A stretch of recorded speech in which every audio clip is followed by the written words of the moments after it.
Junior தேசிய குதிரையேற்ற championship போட்டிகளில் Kovai staples academy 8 பதக்கங்கள் வென்று சாதனை படைத்துள்ளது. கடந்த மாதம் ஜூனியர் தேசிய குதிரையேற்ற சாம்பியன்ஷிப் டில்லியில் உள்ள ராணுவ குதிரையேற்ற பயிற்சி மையத்தில் நடைபெற்றது.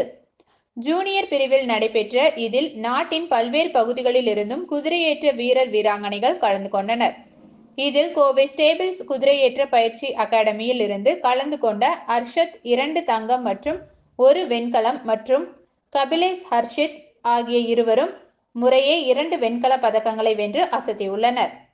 மேலும் இந்த ஆண்டின் சிறப்புகளை முன்னிறுத்தும் வகையில் ஹர்ஷத் தனது குதிரையுடன் 185 சென்டிமீட்டர் உயரத்தில் பாய்ந்து 2024 இந்தியாவின் மிக உயர்ந்த குதிப்பு சாதனை EPL கிராண்ட் ஃபைனலில் நிகழ்த்தினார். அதே நேரம் ஆராதனா ஆனந்த் உலக அளவில் சிறுவர்கள் சுற்று பிரிவில் முதலிடம் பெற்று நாட்டிற்கு பெருமை சேர்த்துள்ளார். கடந்த 2024ஆம் ஆண்டு பல்வேறு இடங்களில் நடைபெற்ற குதிரையேற்ற போட்டிகளில் கோவையை சேர்ந்த ஸ்டேபிள்ஸ் அகாடமி தென்னிந்தியாவின் முன்னணி குதிரையேற்ற பயிற்சி மையமாக உறுதி செய்துள்ளது குறிப்பிடத்தக்கது.